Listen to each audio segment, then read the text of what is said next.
देश में कोरोना महामारी से हालात बद से बदतर होते जा रहे हैं। हालात इस कदर खराब हैं कि अगस्त महीने के शुरू के 11 दिनों में देश में 5,20,000 नए मामले सामने आ चुके हैं। इसकी तुलना अगर कोरोना से सबसे ज्यादा जूझ रहे मुल्क अमेरिका से करें तो वहां बीते 10 दिनों में 4,93,376 नए मामले सामने आए और दूसरे सर्वाधिक प्रभावित देश ब्राजील में इसी दौरान 3,69,284 मामले सामने आए। ये आंकड़े बताते हैं कि पूरी दुनिया में कोरोना के नए मामलों में भारत पहले स्थान पर आ चुका है। फिलहाल पूरी दुनिया में सामने आ रहे नए मामलों में से 20% अकेले भारत से आ रहे हैं। बीते रविवार को कोविड-19 के चलते दुनिया भर में हुई मौतों में भी भारत की हिस्से 21% मौतें आई थीं और 9 अगस्त को देश भर में रिकॉर्ड 1000 से ज्यादा लोगों को अपनी जान गंवानी पड़ी थी।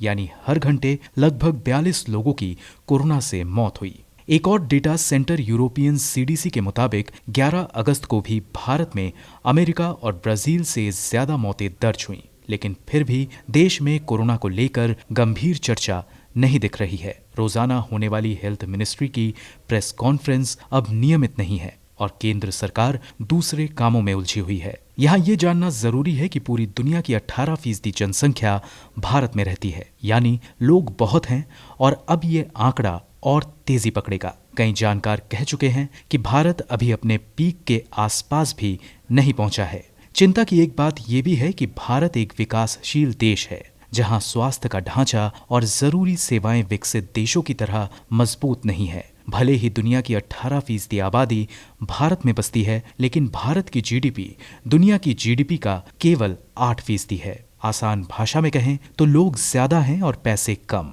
इसका सीधा असर देखने को भी मिल रहा है कि कैसे भारत की स्वास्थ्य सेवा चरमराती जा रही है। गांवों और कस्बों का हाल बद से बदतर हो गया है। सरकारी अस्पतालों में डॉक्टर की तादाद बेहद कम है, तो निजी अस्पतालों का महंगा इलाज गरीब और निम्न मध्य वर्ग के बूते के बाहर है। विश्व स्वास्थ्य संगठन के मुताबिक 1000 की आबादी पर एक डॉक्टर होना चाहिए, लेकिन इस पैमाने पर देश की स्वास्थ्य व्यवस्था कहीं नहीं टिकती। नेशनल हेल्थ प्रोफाइल की साल 2018 की रिपोर्ट के मुताबिक देश में 11,000 से ज्यादा की आबादी पर महज एक सरकारी डॉक्टर है। कुल मिलाकर कहें तो भारत महामारी के एक ऐसे चक्रव्यूह में फंस चुका है जिससे निकलना बहुत मुश्किल मालूम पड़ता है।